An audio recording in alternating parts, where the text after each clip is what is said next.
Hello friends, good morning. இப்போ வந்து rainy season ஆரம்பிச்சிடுச்சு. சின்ன குழந்தைங்க, பெரியவங்க, வயசானவங்க எல்லாம் இருப்போம்.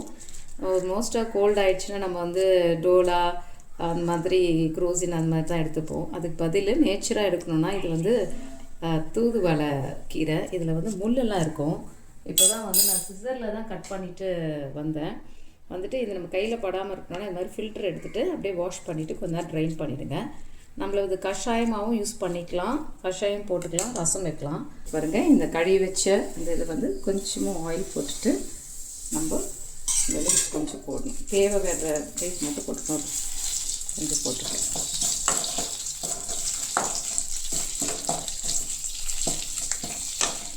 வச்சு கொஞ்சம் வதக்கணும்.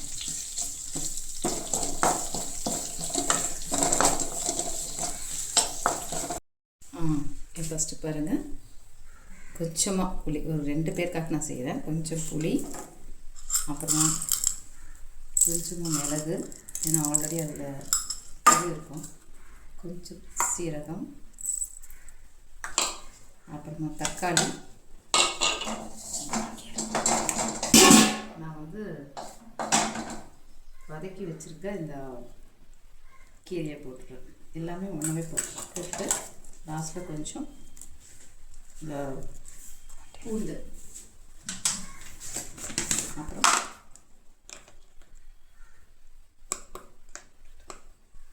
பெருங்காயத்தூள்,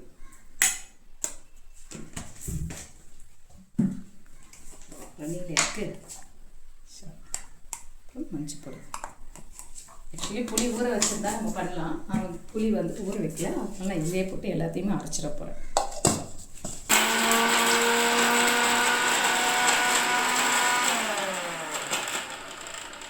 இங்கே பாருங்கள், அரைச்சது இது மாதிரி தான் இருக்கும். கொறுப்பாக அரைக்கணும், நைஸாக அரைக்கக்கூடாது. இப்படி அரைச்சிட்டு நம்ம இப்போ தேவையான தண்ணி நம்ம இதில் ஊற்றி கலவிட்டு இதில் வந்து மிக்ஸ் பண்ண போகிறோம்.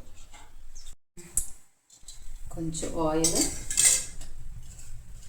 இது தாளிப்பு, கொஞ்சம் கடுகு போட்டுட்டு நான் வந்துட்டு காஞ்ச மிளகா, பச்சை மிளகா ரொம்ப சேர்த்துக்க மாட்டேன். ஸோ எனக்கு பாதி போதும், அதெல்லாம் பாதி போட்டுக்கிறேன்.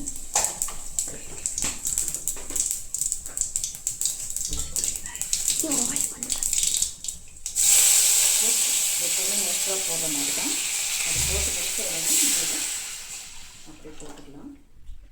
ஊற்றிட்டு ஃபைனலாக நம்ம சால்ட்டு கொஞ்சம் போட்டு ஆட் பண்ணணும். ஜஸ்ட் ஃப்ரெண்ட்ஸ், சிம்பிளாக தான் இருக்கும். முடிஞ்சிச்சு. டேஸ்ட் பண்ணி பாருங்கள், சூப்பராக இருக்குது. லாஸ்ட்டில் நம்ம கொத்தமல்லி போட்டுக்கலாம்.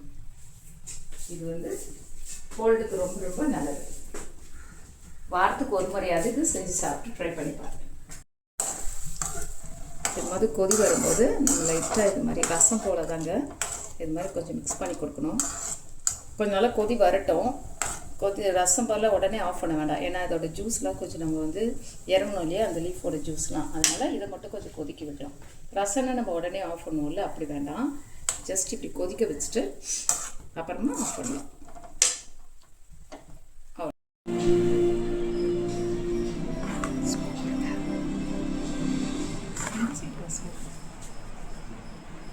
சாதம் போட்டாச்சு, பொரியல் வச்சிட்டோம். நம்ம செஞ்ச இந்த ரசம் போட போகிறேன். தூதுவளை ரசம். ஓகே, வாங்க சாப்பிட்லாம், ஹெல்த்தியாக இருக்கலாம்.